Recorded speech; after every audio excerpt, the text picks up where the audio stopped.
I see the shadows in your eyes, those silent companions that follow you into empty rooms. I know that feeling when friends vanish like morning mist and family becomes a distant shore. The weight of abandonment sits on your chest, making each breath a conscious effort. You whisper into the void, wondering if anyone hears, if God still remembers your name. This isolation was not your choice, yet here you stand, alone with questions that echo against the walls of your heart. I have walked this path too, and I promise you, within this very solitude lies a strength you have yet to discover, a divine presence waiting to be recognized. I remember the day Shams of Tabriz disappeared from my life. The marketplace of Konya continued its noisy commerce. Children still played in dusty streets. The sun rose and set with mechanical precision. Yet, my world had collapsed into silence. I searched everywhere, calling his name until my voice was raw. How could the universe continue when such emptiness had opened inside me? Each night, I returned to an empty house that once held our conversations, our laughter, our silent companionship. The space between my ribs became a cavern where loneliness echoed. I would wake before dawn, reaching for his wisdom, finding only cold sheets and unanswered questions. In those dark hours, I tasted the bitter herb of abandonment that you now know. The friends who once gathered to hear our exchanges slowly drifted away, uncomfortable with the depth of my grief. Family members spoke in whispers, concerned that I had lost not just my beloved friend, but my sanity as well. I know the sting of those whispers, the weight of those concerned glances. I understand how solitude can feel like punishment rather than choice. It was on the 40th night of this absence that something shifted within me. I sat on the floor of my study, surrounded by manuscripts that suddenly seemed meaningless. The oil lamp flickered, casting dancing shadows on walls that had witnessed my despair. I had not eaten properly for days.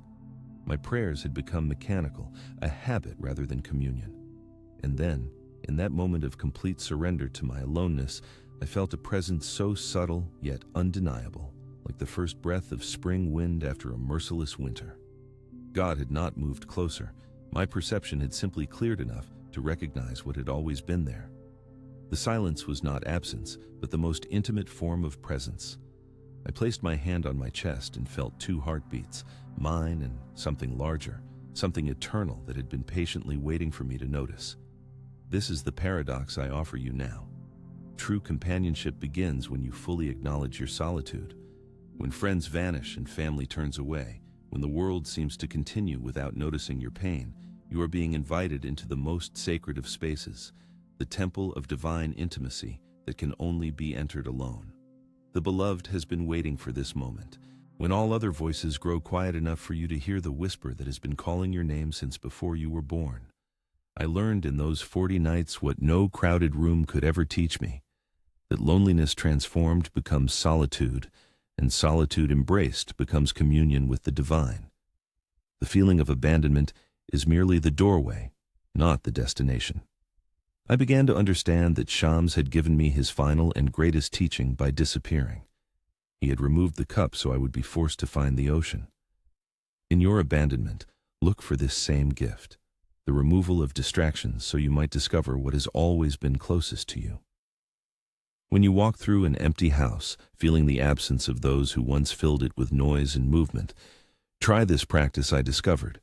Place your hand on your heart and stand completely still for 3 minutes. Feel the pulse beneath your fingers. Breathe slowly and whisper, "I am not alone. God breathes with me now." Do this once each day, especially in those moments when loneliness feels most acute. This is not magical thinking. It is remembering what busyness made you forget. When I began this practice, I noticed something curious happening in the marketplace. People I did not know would approach me with questions, as if they sensed some change in my countenance.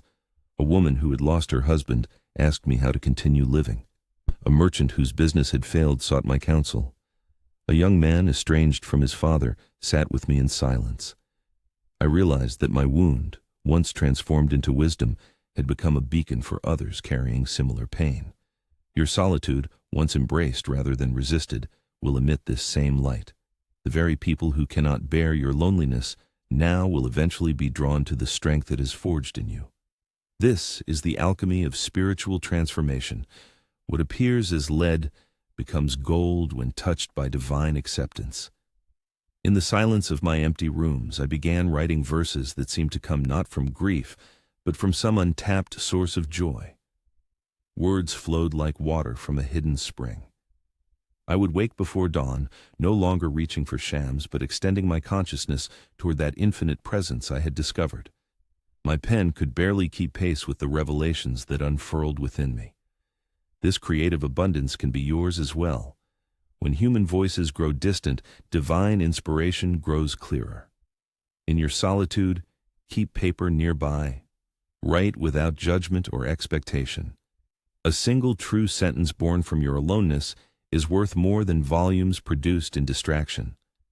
The wound of abandonment becomes the opening through which authentic expression flows. Remember this truth that contradicts what the world has taught you.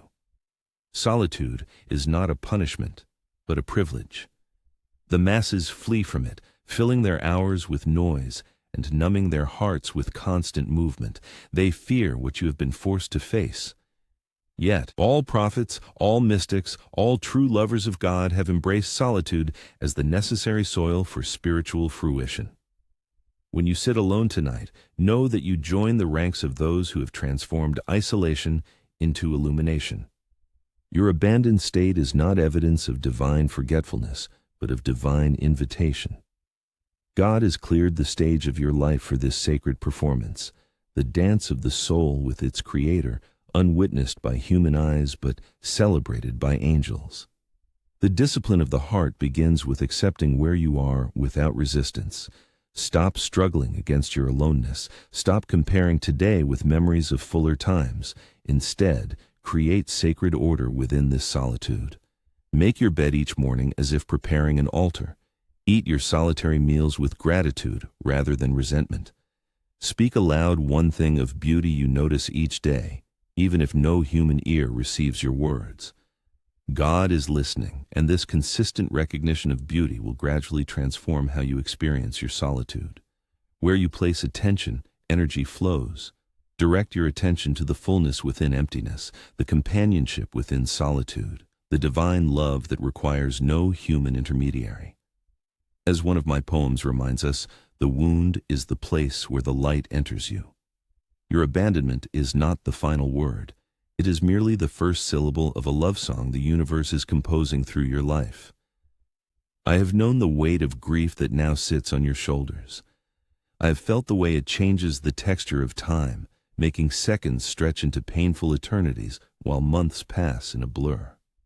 When my son died, I thought I had entered a country from which I would never return. The sky seemed offensively blue, the laughter of strangers in incomprehensible language. Each morning, waking was a fresh wound, remembering anew what had been lost. Perhaps you know this waking, the moment when sleep releases you back into the arms of your loss. Your breath catches. Your body remembers before your mind can prepare its defenses. And in that raw moment, you wonder how the human heart continues to beat when it carries such heaviness. I know the isolation of fresh grief, how it separates you from others who cannot see the invisible borders of your pain. Even those who love you most may say words that feel like stones. Time heals all wounds. They are in a better place. God has a plan. These offerings, however well-intentioned, often fail to reach the depth where your pain resides. I want to ask you something, and I ask you to be honest with me and yourself. Have you been forcing yourself to appear stronger than you feel, wearing a mask of composure while inside you are drowning? If this touched something real inside you, if you recognize this struggle, write in the comments. I am learning to honor my grief without drowning in it. When you share this, you are not just freeing yourself, you are lighting a candle for someone, still walking in darkness. Your courage to speak truth may be exactly what another soul needs to hear today. In the months after I lost my beloved Shams, I developed a practice that slowly transformed my relationship with grief. Each morning before sunrise, I would place a small bowl of water before me. Into this bowl, I would whisper one memory, A word he spoke, a glance we shared, a moment of understanding between us. Then I would watch the water, seeing how it held my memory without resistance, without judgment. The water neither denied my pain, nor was it consumed by it. It simply held what I offered, reflecting back both my tears and the light of dawn. This taught me that grief is not something to overcome or escape. It is something to be witnessed with compassionate attention. Try this simple ritual. Place a bowl of water where morning light will touch it. Speak one memory of your loved one into the water. Watch how the water receives without judgment. Do this for 7 consecutive days, allowing yourself to be present with both the sweetness and the sorrow of remembrance. My friend, what I learned through my own journey with loss was something the merchants in the marketplace could never understand through mere philosophical discussion. Grief is not the opposite of joy. It is joy's depth revealed. Think of how a river carves canyons. The deeper the current cuts, the more magnificent the vista becomes. Your capacity for sorrow exists in exact proportion to your capacity for love. If your heart were smaller, your pain would be smaller too. But would you trade the vastness of your love to be spared its corresponding pain? This is the spiritual paradox that the world does not teach. Your suffering is evidence of your soul's immensity, not its brokenness. In the darkest period after my loss, I found myself wandering the streets of Konya at odd hours, unable to bear the confines of familiar rooms. One night during Ramadan, I passed a small mosque where an old imam sat alone on the steps. Without speaking, he motioned for me to sit beside him. We shared silence for what seemed like hours, watching the stars emerge one by one. Finally, he turned to me and said, "Grief is God's most misunderstood gift. It empties us so completely that we have no choice but to be filled with something greater." At first, these words seemed cruel, even blasphemous. How could such pain be considered a gift? But as dawn approached and the first call to prayer echoed through the sleeping city, I felt the truth of his words reverberate within me. Emptiness was making space for something new to enter. This is what I offer you now. Consider that your grief is not a punishment, but preparation, a hollowing out of vessels too small to contain the love that awaits you. The world rushes toward comfort, avoiding the sacred territory of pain. But comfort merely bandages wounds. It does not transform them into wisdom. I spent a year in what people today might call depression, eating little, sleeping fitfully, writing verses that burned with questions rather than answers. My family worried. Friends suggested remedies and distractions, but something within me knew that this descent was necessary, that to rush toward false comfort would be to waste the terrible gift I had been given. So I invite you to this counterintuitive wisdom. Do not run from your grief. Do not numb it with endless activities or substances that blur its edges. Instead, create a daily space to fully encounter it. Sit for 5 minutes each evening with a candle lit, allowing yourself to feel the full measure of your loss without trying to change or improve the feeling. Simply witness it with the same attention you would give a child who comes to you in tears. This practice will not prolong your suffering. It will give it the respect it deserves while preventing it from becoming the hidden current that pulls you under when you least expect it. What emerged from my year of grief was not a return to who I had been before, but a birth into someone I could never have become without passing through that narrow gate of loss. The verses that flowed from my pen were no longer just scholarly reflections, but living testimony of the soul's capacity to transform suffering into revelation. This is the alchemy available to you, not to return to your former state, but to allow grief to initiate you into deeper dimensions of being human. I discovered that tears are not just expressions of sorrow, they are a physical form of prayer, a communion between the visible and invisible worlds. When you weep, you are most honest, most vulnerable, most open to divine visitation. A single tear shed in authentic grief contains more truth than volumes of theological doctrine. Another practice I discovered in my journey through loss was the power of dedicated movement. When sorrow became too dense to bear while sitting still, I would walk in slow circles, gradually increasing my pace until the movement itself became a form of meditation. This was the seed of what later became the Sema ceremony you might know as the dance of the whirling dervishes. The body has its own wisdom, its own way of processing what the mind cannot comprehend. When grief feels too heavy to carry, try this practice. Find a private space where you can move freely. Begin walking in a circle, letting your arms rise naturally as you turn. Focus on a single point of love, a memory, a prayer, a connection that transcends physical separation. Allow your body to express what words cannot. Do this for just 5 minutes, then sit in the stillness that follows. Notice how grief moves differently through you after this embodied prayer. As we approach the final moments of this teaching on grief, I want to leave you with the truth that saved me when all other consolations failed. God does not cause your suffering, but God uses it as the most direct path to spiritual awakening. The mystics of every tradition have discovered this, not as philosophical concept, but as lived experience. Your pain is not punishment, it is initiation. It asks you to surrender what you thought you knew about life, love, and the nature of reality itself. When you stand at the grave of what you have lost, you stand on the threshold of revelation. This is why the Prophet Muhammad, peace be upon him, said that God is closest to those with broken hearts. The crack in your heart is not a flaw. It is an opening through which divine light enters places that were previously sealed. The discipline required now is to honor your grief while not allowing it to become your only identity. You are the sky that contains this storm, not the storm itself. Each morning place your hand over your heart and say, I carry this grief with reverence, but I am more than what I have lost. Then write on a small piece of paper one quality that has emerged in you through this suffering, perhaps deeper compassion, unexpected courage, or newfound honesty. Keep these papers in a special container. On days when grief threatens to define you completely, read them as testimony to the growth that accompanies even the deepest loss. Remember my words. The garden of the world has no limits except in your mind. Your grief, profound as it is, exists within the limitless garden of your true nature. It belongs there among the roses and the thorns, but it does not own the garden. I recognize in your eyes that familiar shadow, the ghost of what once controlled you, the echo of choices that led to darkness, the weight of having to begin again when strength feels distant. You have walked the difficult path of addiction, tasted the bitterness of relapse, felt the ground disappear beneath your feet as you found yourself back at the starting point. Perhaps today you whisper to yourself, how many times must I begin again? I have known this question.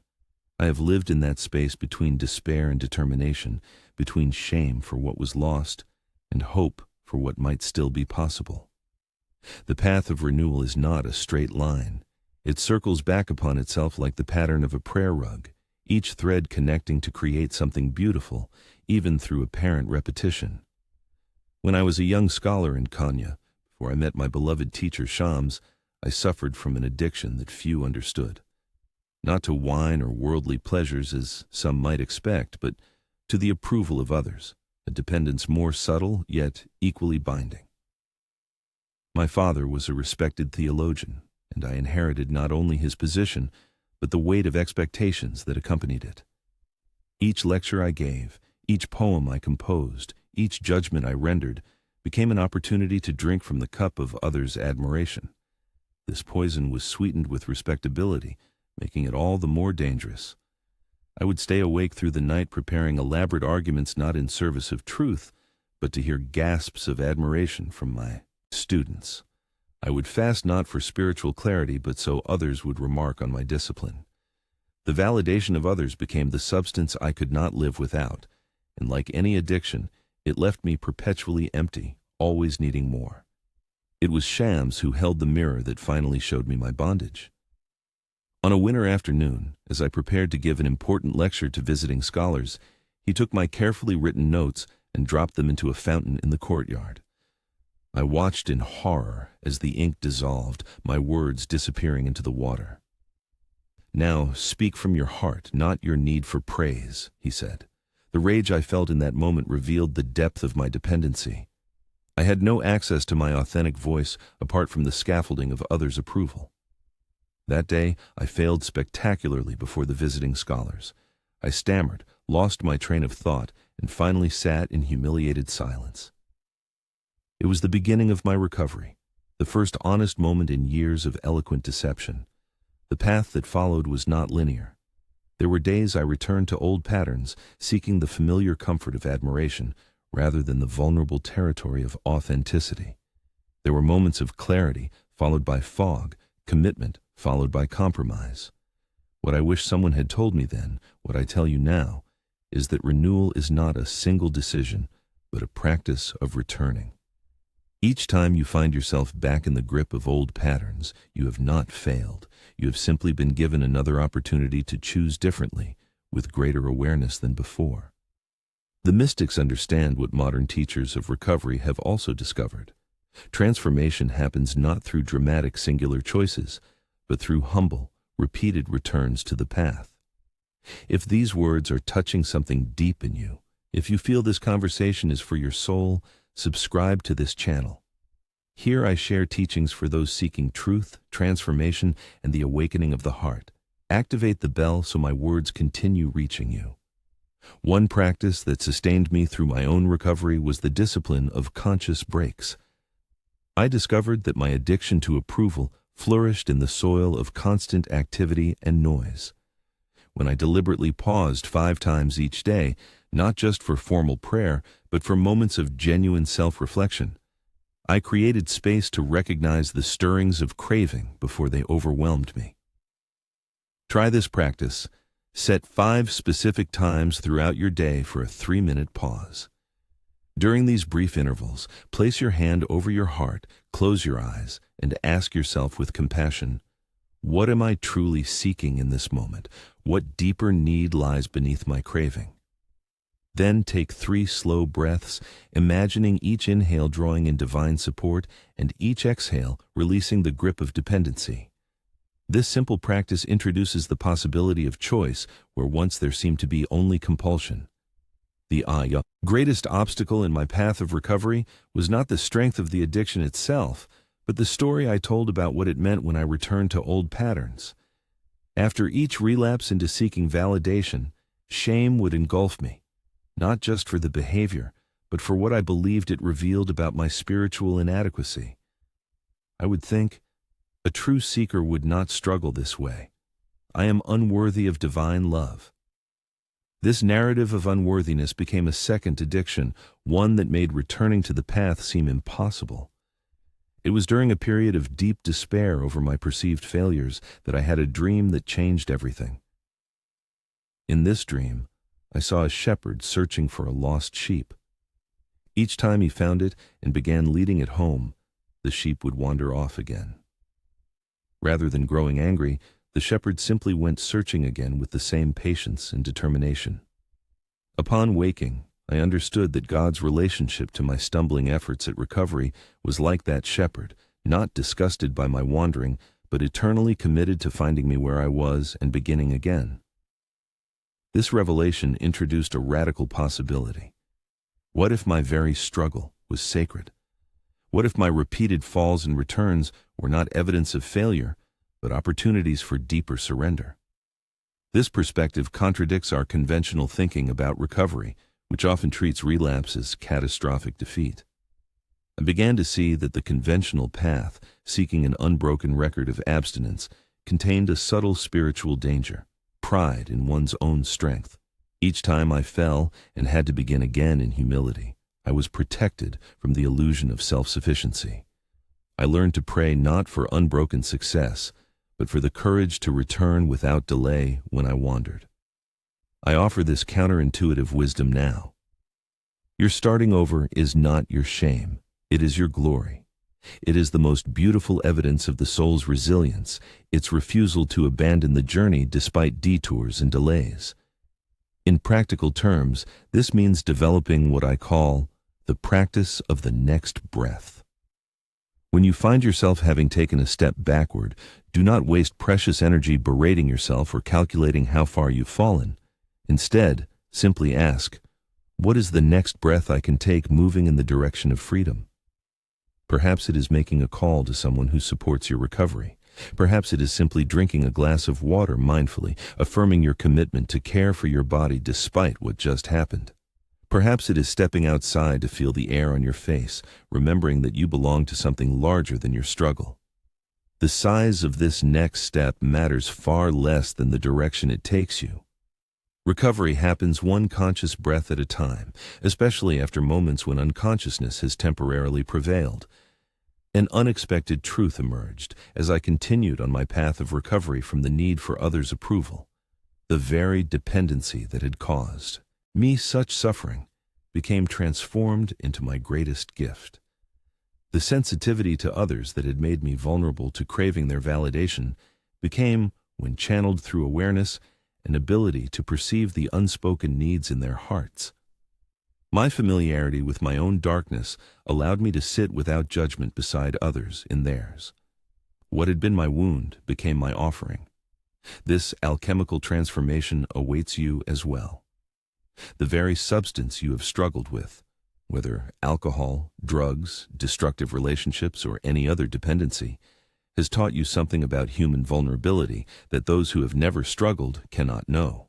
Your hard-earned wisdom will become the light by which others find their way, but only if you continue returning to the path without shame when you stumble. The final practice I offer for your journey of renewal is what I call conscious substitution. I discovered that my craving for approval could not simply be eliminated. It needed to be gradually replaced with hunger for something more substantial.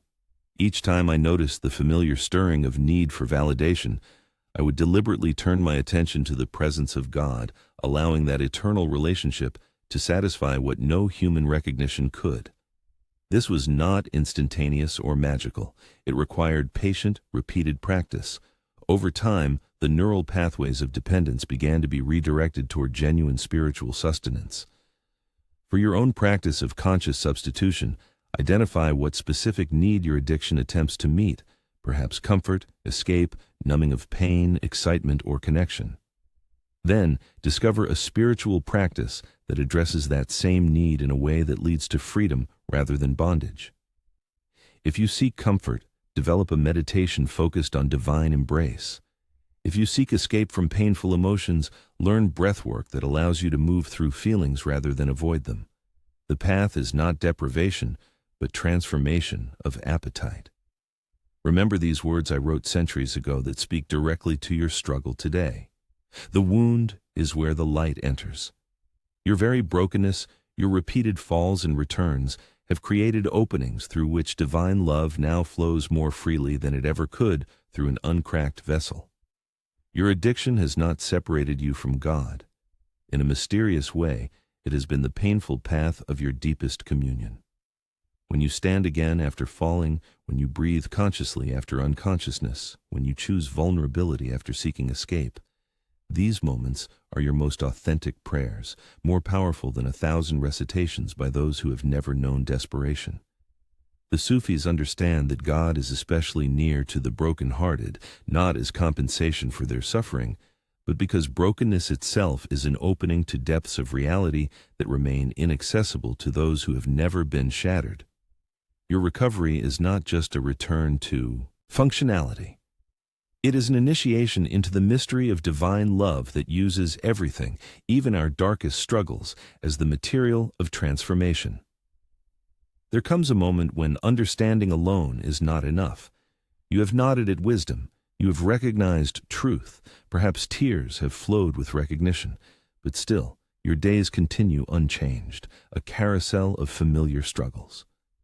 I know this frustration. After my awakening with Shams, after the poetry began flowing through me like spring water through cupped hands, I still face days when my feet would not move toward what my heart had glimpsed.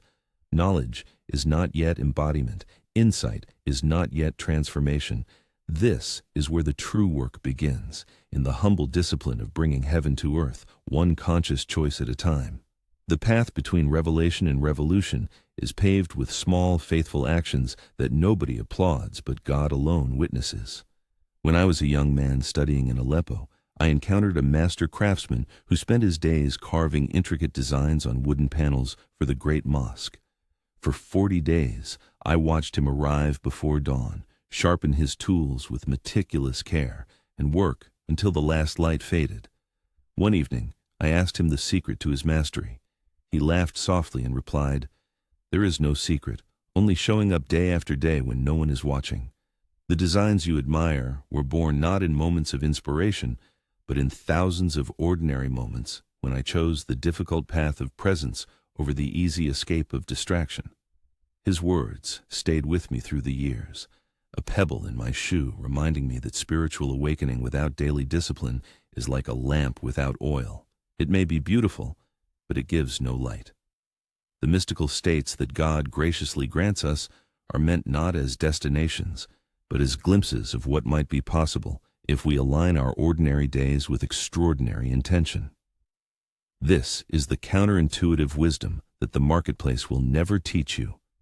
Discipline is not the enemy of freedom, but its necessary foundation. The bird cannot soar without the resistance of air beneath its wings.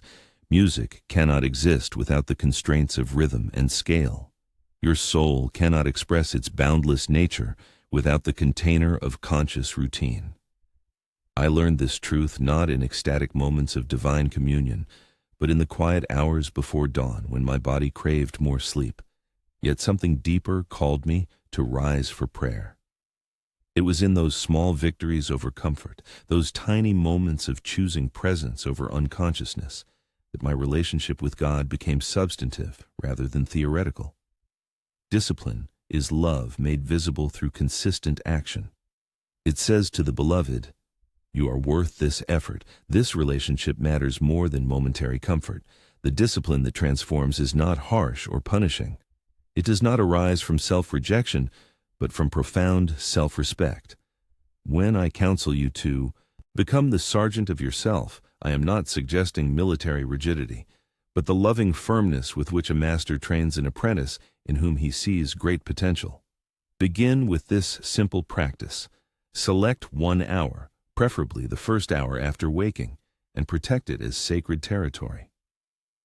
During this time, engage in 3 activities that nourish your connection with the divine: silence, movement, and study. Start with just 10 minutes of each. Sit in silence, allowing your breath to become a bridge between the visible and invisible worlds. Then move your body in conscious prayer, whether through formal practices like prostration or simply stretching with awareness. Finally, read words that feed your soul: scripture, poetry, wisdom teachings, not rapidly, but as you would sip precious water in the desert. This 1 hour, protected with gentle determination day after day, will become the foundation from which a new life gradually emerges. During my years of teaching in Kenya, I observed that many seekers failed not because their longing was insufficient, but because their approach lacked structure. They would practice intensely for days following inspiration, then abandon all practice when motivation faded or life intervened. I noticed that those who advanced steadily on the path were often not the most talented or educated, but those who understood the power of small consistencies over time. One particular student, a merchant of modest means, transformed more profoundly in 2 years than scholars who had studied with me for decades. His secret was simple: 5 minutes of zikr practice, remembrance of God every single day without exception.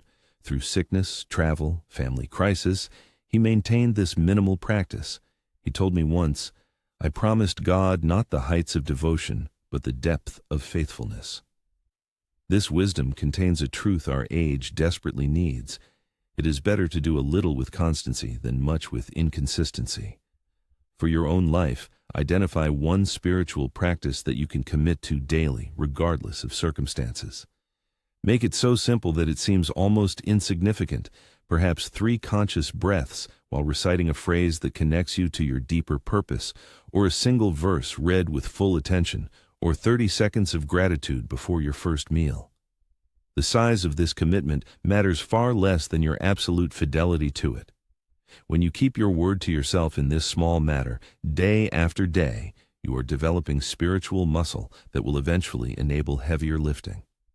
You are telling your soul, "I am someone who does what I say I will do." This restored trustworthiness with yourself becomes the foundation for authentic confidence that no external achievement can provide. The relationship between discipline and divine grace is often misunderstood. Some believe that spiritual progress comes solely through their own efforts, while others wait passively for God to transform them without participation. Both miss the beautiful cooperation that the Sufi path reveals. I discovered through years of practice that discipline creates the vessel, but only God fills it. My part was to show up faithfully at the appointed hour, to protect the space for prayer despite distractions, to continue the practice when results seemed absent. God's part was the transformation itself, the softening of the heart, the quieting of the mind, the alignment of will with divine purpose. I could not force these changes through effort, yet without effort, I would not have been positioned to receive them. It is like a farmer who cannot make seeds grow, but must nevertheless prepare the soil, plant with care, and provide water. The miracle of growth happens in the intimate collaboration between human faithfulness and divine mystery. Your financial struggles, your sense of being always behind, of never quite securing stable ground beneath your feet, these too are calling for this same balanced approach. Neither frantic activity nor passive surrender alone will bring the prosperity you seek. Instead, create a disciplined container for abundance through these three practices. First, track every expenditure, no matter how small, for 30 days. This is not about restriction, but about respectful attention. What we observe changes. Second, before any purchase, pause for 3 breaths and ask yourself, does this align with my deeper values? Will this bring lasting satisfaction or momentary relief? Third, set aside a specific time each week, even just 15 minutes, to review your relationship with resources. Notice patterns, express gratitude for what has been provided, and consciously release anxiety about what seems lacking. These practices do not magically generate money, but they create the conditions where wise decisions and unexpected opportunities naturally arise.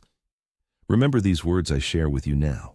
The water in the stream does not push to reach the ocean, it simply flows in the right direction. Discipline is not forcing yourself against natural currents, it is consistently choosing the direction that aligns with your soul's deepest knowing.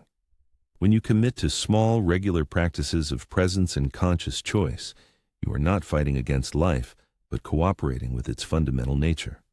The universe naturally supports movement toward greater consciousness. God's rhythm already pulses through your veins. Your daily disciplines simply help you recognize and synchronize with what has always been beating at the center of your being. This is the great secret.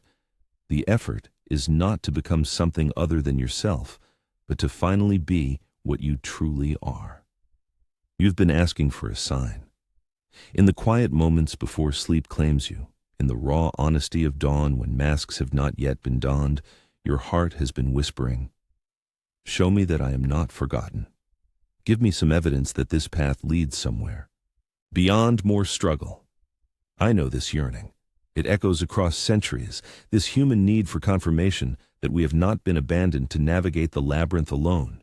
You search the skies, scan conversations for hidden messages, interpret dreams with desperate attention, all in hope of receiving some cosmic reassurance that your life matters, that your efforts are witnessed by eyes beyond human judgment.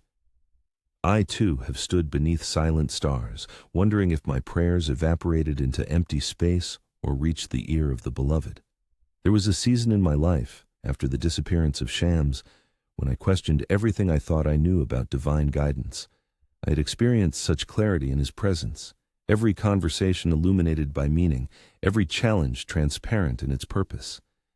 But in his absence, the world seemed to grow opaque again. I performed my religious duties, I taught my students, I even continued writing poetry. But privately, I ached for some undeniable sign that God still walked beside me. One evening, exhausted from this inner struggle, I sat alone in the garden courtyard of the madrasa. The day's last light painted the walls gold, then copper, then deep rose as the sun surrendered to horizon. I watched a small bird land on the rim of the fountain, dip its beak into water, then lift its head to let drops slide down its throat. Something about this ordinary moment, the perfect economy of the bird's movement, the way light fractured into rainbow through water droplets, the exquisite attention with which the creature satisfied its thirst, suddenly broke open my perception. I began to weep, not from sorrow but from recognition. The sign I had been demanding had been surrounding me all along, manifest in every detail of creation. My blindness had not been in the absence of signs, but in my narrow definition of how revelation should appear. This is the great paradox I offer you now. The sign you seek is not coming. It has already arrived. It lives in the precise way your lungs know to extract oxygen from air without your conscious instruction. It speaks in how the dawn arrives each day, neither rushing nor delaying its appointed appearance. It whispers in the fact that your heart has continued beating through disappointment that once seemed unbearable. God's signature is not hidden in dramatic gestures, but woven into the very fabric of your ordinary days.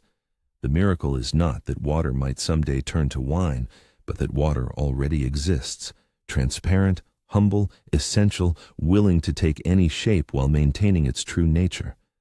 When you learn to perceive with the eye of the heart rather than the eye of demand, you will find yourself standing in an unending revelation. A practice helped me develop this perception, one I still maintain after decades on the path. Each morning, before engaging with the world's concerns, I select one ordinary object from my immediate environment, perhaps a clay cup, a wooden door, a square of sunlight on the floor. I hold this object in my attention, as if seeing it for the first time, noticing textures, colors, the history suggested by any marks or imperfections. Then I ask myself, how is divine intelligence expressing itself through this particular form? What quality of the beloved does this humble thing reveal? This contemplation is not intellectual analysis, but a receptive, loving gaze that allows the object to disclose its secret kinship with its creator. Try this practice for 7 consecutive days, choosing a different ordinary object each morning. Let it become a window through which you glimpse the artistry with which God fashions even the most overlooked aspects of your world. The obstacle preventing most seekers from recognizing signs is not spiritual inadequacy, but a fundamental misunderstanding about how divine communication works. We have been conditioned to expect that God's voice will announce itself with unmistakable authority, distinguishing itself clearly from our own thoughts or the ambient noise of existence. Yet my experience, confirmed by mystics across traditions, suggests something more subtle and more intimate. The divine voice often speaks through what appears to be our own intuition, through recurring patterns we might dismiss as coincidence, through the synchronistic appearance of exactly what we need precisely when we need it. The line separating our consciousness from God's guidance is far thinner than most religious teachings suggest. This is why the Prophet Muhammad, peace be upon him, advised believers to consult their hearts, not because human intuition is infallible, but because God often speaks through that still, small voice when we have prepared ourselves to listen. I learned this truth through an experience that initially seemed like failure. During a period of intense questioning about my spiritual direction, I undertook a 40-day fast and prayer retreat, secluding myself in a small room attached to the mosque. I was certain that such dramatic dedication would be met with equally dramatic revelation, perhaps visions, perhaps audible guidance, perhaps overwhelming certainty about my path forward. Day after day, I prayed, meditated on sacred texts, and waited for the heavens to open. By the final day, exhausted and discouraged, I had received nothing beyond ordinary thoughts, familiar emotions, and physical discomfort. As I broke my fast with a simple meal, I found myself weeping with disappointment. It was then that my oldest student, who had been bringing me water throughout this retreat, sat beside me and asked what troubled my heart. When I confessed my failure to receive the sign I sought, he looked at me with gentle amusement. "Master," he said, "for 40 days I have watched a profound change come over you, a softening, a lightness, a clarity in your eyes that was not there before. Everyone who visits the mosque has remarked upon it. Only you have failed to notice the transformation taking place." His words stunned me into recognition that the sign had indeed come. not as external confirmation, but as internal refinement that was evident to everyone but myself. This pattern repeats throughout the spiritual journey. We overlook the gradual miracle of our own transformation while scanning horizons for more dramatic evidence. The most reliable sign of divine presence in your life is not supernatural intervention, but natural evolution. The slow softening of your heart toward those who once triggered judgment, the growing space between an impulse and your reaction to it, the quiet certainty that arises not from intellectual argument, but from lived experience of truth. These changes may seem unremarkable from within, but they represent the authentic evidence that your prayers are being answered, perhaps not in the currency you demanded, but in the form your soul truly needs. The tradition I come from speaks often of karamat, supernatural gifts or powers that sometimes accompany spiritual development. Tales abound of saints who could heal with a touch, know the contents of closed books, or appear in distant locations simultaneously. While I do not deny the possibility of such manifestations, I caution you against measuring your spiritual progress by their presence or absence in your experience. The greatest miracle, and the only one worth seeking, is the transformation of consciousness from separation to unity, from fear to love, from reactivity to responsiveness. All other signs, however dramatic, are merely shadows cast by this fundamental shift. I have known individuals granted remarkable spiritual gifts who nevertheless remain trapped in patterns of fear and control. And I have witnessed seemingly ordinary believers, blessed with no obvious supernatural capacities, who radiated such profound peace and compassion that their mere presence healed wounded hearts around them. A simple practice to cultivate awareness of the subtle signs already present in your life. Each evening, before sleep, identify 3 moments from your day when something aligned in a way that served your highest good. Perhaps an unexpected resource appeared just as you needed it, a conversation provided exactly the perspective you required, or an inner prompting steered you away from what would have caused harm.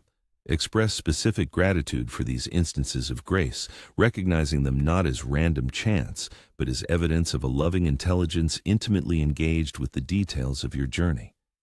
This practice gradually attunes your perception to the continuous stream of guidance and support that has always surrounded you, hidden in plain sight among the ordinary textures of your days. As my own journey continued beyond that garden revelation, I discovered that the most profound sign of divine presence was not any external confirmation, but a quality of peace that gradually established itself at my core. Not an absence of emotional weather, but a deepening awareness of something unchanging beneath life's constant fluctuations.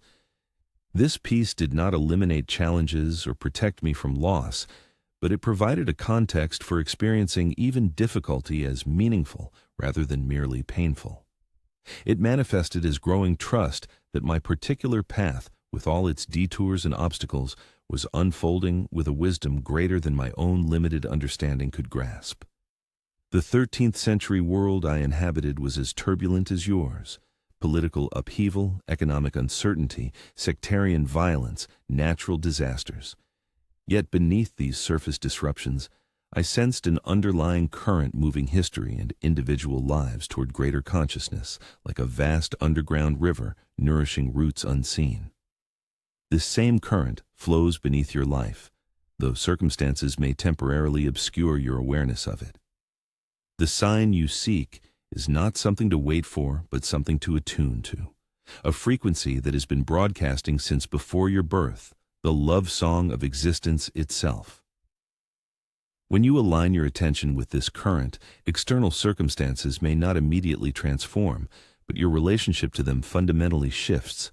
You begin to trust the intelligence of the process itself, even when its purpose remains mysterious to your rational mind. As my own verse suggests, what you seek is seeking you. The confirmation your heart craves is not hiding from you. It is waiting patiently for you to develop the subtle perception needed to recognize what has been present all along. We have walked together through the territories of solitude, grief, renewal, discipline, and divine signs. Now we arrive at what appears to be the destination, but is truly the beginning. That peace which defies logical explanation, that center which holds steady regardless of what storms circle its periphery. I see in your eyes the question that accompanies all spiritual seeking. Is it truly possible for someone like me, with my particular wounds and weaknesses, to attain this peace? Or is it reserved for special souls, those born with greater spiritual capacity or blessed with easier circumstances? I sat with this same question during the long nights after Shams disappeared, wondering if the brief taste of unity I had experienced in his presence was all that would be granted to me. What I discovered in those nights of anguish, what I offer to you now as testament, is that peace is not an achievement but a recognition. It is not something you attain, but something you allow yourself to be. There was a moment, after months of searching for Shams in every city where rumor suggested he might be found, when I finally accepted that our external reunion might never occur. Exhausted from travel, hope repeatedly raised and dashed, I returned to Kanya and shut myself in a small room that had once been our place of conversation.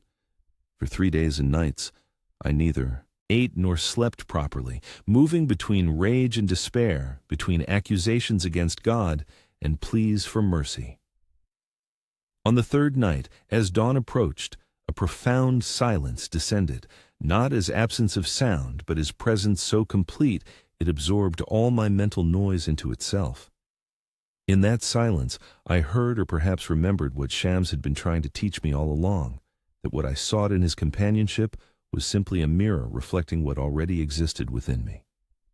The peace I had briefly tasted in his presence was not his to give or take away.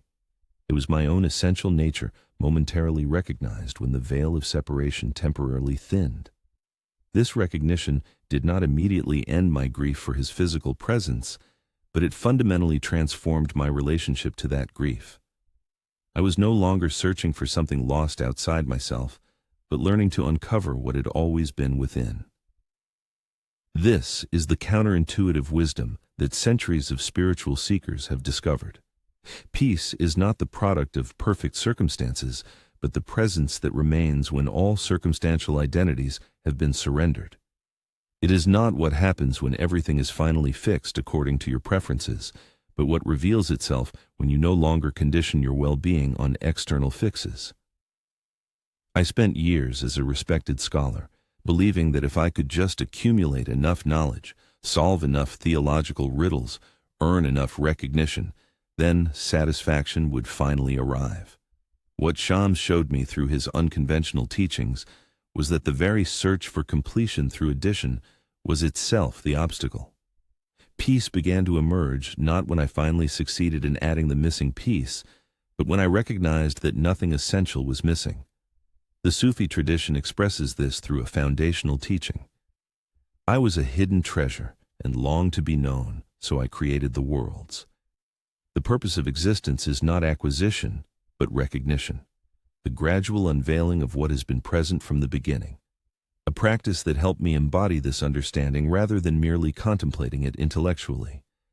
I began each morning by placing my hand over my heart and acknowledging 3 fundamental truths. First, I am not this body, though I experience through it. Second, I am not these thoughts, though I witness them. Third, I am not these emotions, though I feel them.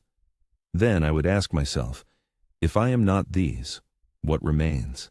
I would sit with this question not seeking an intellectual answer, but allowing awareness itself to reveal what persists beneath all transient aspects of experience. This practice gradually dissolved my identification with temporary states and connected me with the witnessing presence that observes but is not contained by any object of observation. Try this for 7 consecutive mornings, allowing at least 5 minutes of silence after asking what remains. Do not rush to fill the space with concepts. Let direct experience be your teacher. The obstacles that most frequently obscure this peace are not external circumstances, but internal habits of perception, particularly our deep attachment to the stories we tell about our lives and identities. During the years following Shams's disappearance, as my poetry began attracting wider attention, I noticed how easily I could become entranced by a new story. No longer the respected scholar, but now the inspired mystic, the bereaved lover transformed into visionary poet. This narrative was more spiritually sophisticated than my previous identities, yet it functioned in exactly the same way, as a lens that distorted direct perception of reality by filtering experience through a conceptual framework. True peace began to stabilize only as I learned to hold even my spiritual identity lightly, to recognize it as another costume rather than my essential nature. This is perhaps the most difficult aspect of the journey, to release not just our attachment to worldly roles, but even our cherished spiritual self-image. Your particular struggle may wear different garments than mine. Perhaps you have built identity around professional success, family roles, intellectual capacity, or creative expression. These aspects of experience need not be rejected. They are legitimate dimensions of your earthly journey. But peace arises as you recognize that they are attributes rather than your essence. A helpful metaphor that Shams once shared with me. Consider yourself as the sky, and all experiences, thoughts, emotions, sensations, circumstances, as weather patterns moving through that sky. The sky itself remains unchanged regardless of whether it currently hosts sunshine, clouds, rain, or storms. This unchanging awareness is your true nature, the peace that requires no achievement because it has always been your foundation. It is not something you create through practice, but something you remember through removing the obstacles to its recognition. This brings us to an essential understanding about the relationship between effort and grace on the spiritual path. The paradox that confused me for years, and that I see reflected in the eyes of sincere seekers today, is this. Peace cannot be achieved through striving, yet a certain quality of effort seems necessary to remove the obstacles that obscure it. I eventually came to understand that the effort required is not the tension-filled striving toward future attainment, but the alert, present-moment attention that allows reality to reveal itself without distortion. It is not about adding special spiritual experiences, but about removing the filters that prevent you from perceiving what has always been here. This understanding transforms spiritual practice from achievement-oriented discipline to loving attention, the kind of attention with which you might watch a sunset or listen to music that moves your soul. Not grasping for experience, not seeking to permanently capture it, but allowing yourself to be fully present with what is. A simple practice to cultivate this quality of attention: select one ordinary activity that you perform daily, perhaps washing your hands, climbing stairs, or preparing a cup of tea. For the next 7 days, commit to bringing complete attention to this activity whenever you engage in it. Notice sensations, movements, the cooperation of different body parts, the precise qualities of your experience. When thoughts arise about the past or future, gently return attention to the immediate experience without judgment. This practice gradually develops the quality of presence that allows peace to reveal itself naturally, not as something you achieve, but as the background against which all experiences arise and dissolve. The ordinary becomes extraordinary, not by transformation, but by complete attention. As we approach the conclusion of our time together, I want to address the fear that often arises when glimpses of peace begin to stabilize, the concern that fully embracing this awareness might somehow diminish your effectiveness in the world or reduce your motivation to address practical concerns. My own journey suggests the opposite. In the years after recognizing that peace was my essential nature rather than an achievement to strive for, my external activity actually increased. I wrote more prolifically, taught more effectively, and established the Mevlevi order that continues to this day. The difference was not in what I did, but in how I experienced doing it, not as a means to become complete, but as an expression of the completeness already recognized. When action arises from the ground of being, rather than from sense of lack, it carries a different energy, less frantic, more focused, unconcerned with personal recognition, yet powerfully effective. This is the secret hidden in plain sight. When you no longer need the world to provide what you already are, you become capable of offering your unique gifts without the distortion of personal agenda. If this message resonated in your soul, subscribe and be part of this awakening journey. Each week I bring wisdom for those who chose the path of true transformation. And leave in the comments, I am peace discovering itself through this human journey.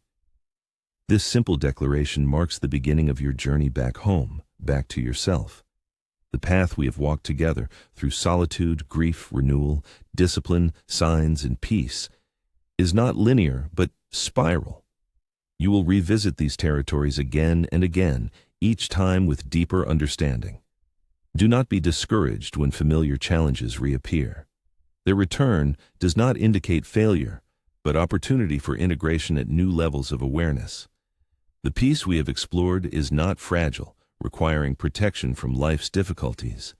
It is the unshakable ground that remains when all temporary identifications have been surrendered. It has never been absent, only overlooked in your search for something more spectacular. The great secret, which seems too simple to be true yet has been confirmed by contemplatives across traditions and centuries, is this: you already are what you seek. Your essence has never been damaged by circumstance, never been separate from divine presence, never been anything other than a unique expression of the one consciousness that animates all existence. I offer this final practice as we part ways. Tonight before sleep, sit quietly for 5 minutes with this single question. What within me has remained unchanged since childhood? Do not answer conceptually, but allow your attention to rest in the awareness that has witnessed every moment of your journey without itself being touched by time. This witnessing presence is not separate from God's awareness. It is God experiencing existence through your particular form. When you recognize this not as philosophy but as lived reality, peace is no longer something you occasionally visit, but the home you never truly left.